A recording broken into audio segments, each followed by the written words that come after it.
व्यासपीठावरील मान्यवर आणि येथे जमलेल्या माझ्या बालमित्रांनो, मी शुभांगी रामजळ कोटे इयत्ता 10वी विद्यार्थिनी असून आज आपल्या समोर सावित्रीबाई फुले यांची यशोगाथा सांगणार आहे.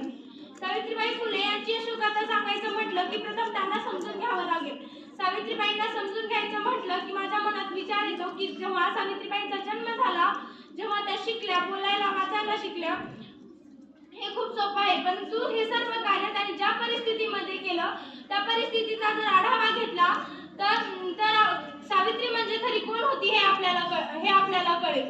ज्या काळात मुली जन्माला येणं हेच पाप समजलं जायचं, ज्या काळात मुली 9-10 वर्षाच्या झाल्या की त्यांचं लग्न एका वयोवृद्ध माणसाशी लावलं जायचं, ज्या काळात मुलींना आपला समजलं जायचं, ज्या काळात त्यांना शिक्षणाचे अधिकारही नव्हते, कारण तेव्हाच्या कर्मठ लोकांना माहित होतं की जर ही अबला नारी सबला झाली तर कर्मठ लोकांचा तबला वाजवल्याशिवाय राहणार नाही, कर्मठ लोकांचा तबला वाजवल्याशिवाय राहणार नाही.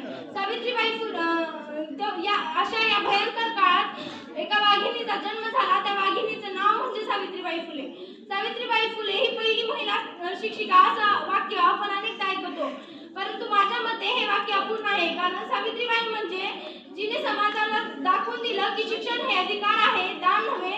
शिक्षण हे स्वातंत्र्याचे मार्ग आहे, शिक्षण हे स्वातंत्र्याचे मार्ग आहे, बंडखोरी नव्हे.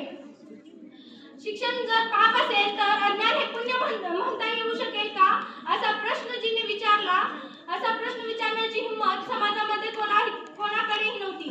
परंतु सावित्रीबाईंनी नुसता हा प्रश्न विचारला नाही, तर ह्या प्रश्नाचं उत्तर त्याने आपल्या कार्यातून दाखवून दिलं. जेव्हा सावित्रीबाई